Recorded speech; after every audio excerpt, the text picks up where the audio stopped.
Magandang araw mga kapolitika at welcome back dito sa ating YouTube channel.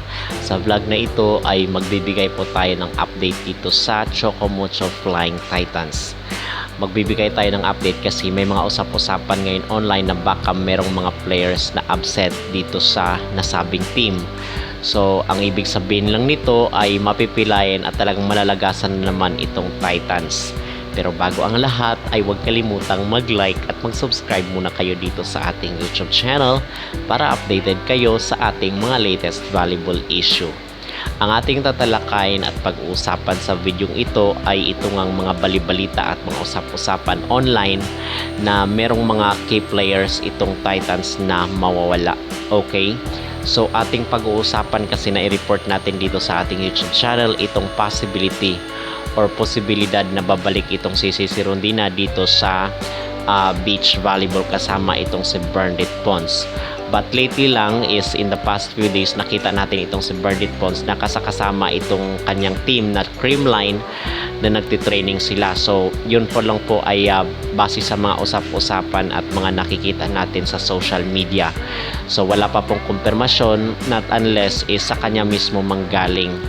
Okay, but dito sa sa Chocomocho Flying Titans is na-report natin itong si Rondina ang posibilidad kasi nagpe-prepare sila dito para sa SEA Games.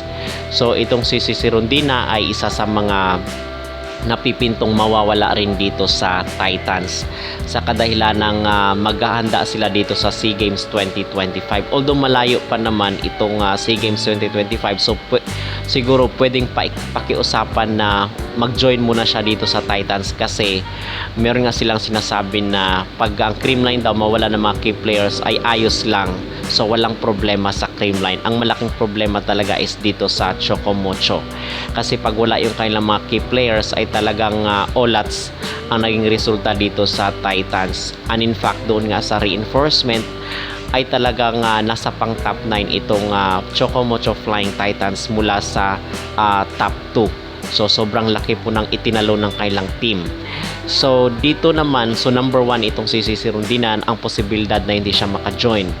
At yung pangalawa naman is itong si Madi Madayag kasi nga naging import siya dito sa dito sa Japan. So basically is hindi siya makakapaglaro at malaking kabawasan na po yun. But ang good news naman is andito naman si Cherry Nunag, so may kapalitan pa rin itong but maganda pa rin kasi pag merong substitute itong si Cherry Nunag, which is isa rin sa pinakamagaling itong si Madi Madayag. But unfortunately is andun na po sa Japan at maging training ground niya po yun para mas lalo pa siyang gumaling. Okay, so yun ang number 2 si Madi Madayag. At yung number 3 naman natin mga kapolitika ay itong si Royce Tubino kasi merong mga balibalita na baka lilipat na siya sa ibang team. Okay, itong si Royce Tubino na-mention natin na itong kanyang laro minsan ay weather lang. Merong mga times na talagang stand out yung kanyang performance. Merong mga times na nagko-commit siya ng error at medyo off yung laro niya. So, but all throughout is magaling itong si Royce Tubino at malakas rin siya pumalo. Yun nga lang talaga ang problema dito sa kanya ay inconsistency. But gayon pa man ay talagang malaking kabawasan pag wala itong si Royce Tubino dito sa Chocomocho Flying Titans. And hopefully is makaka-recruit sila ng mas magaling pa na mga spiker. Okay? So, ito ang last natin dito is itong si Malaluan. Wala rin pala itong si Malaluan mga kapolitika kasi may mga sabi-sabi na baka hindi na siya ni-renew ng Chocomocho Flying Titans.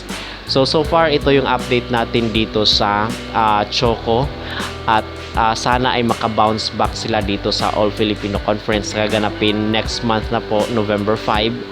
At sana ay galingan pa nila yung mga training sila at magkaroon sila ng tune-up game sila dito sa kailang sister team na Creamline. Okay, kasi ang problema talaga sa Chocomocho ay itong kailang sistema. Okay, so ito yung dapat na bantayan rin ng kanilang coach na si Coach Dante. So ito yung update natin dito sa kanilang kupunan. Ano ang inyong masasabi mga kapolitika dito sa absence ng kanilang mga key players? Mag-comment down below. Huwag kalimutang mag-like at mag-subscribe na rin kayo dito sa ating YouTube channel para updated kayo sa ating mga latest valuable issue.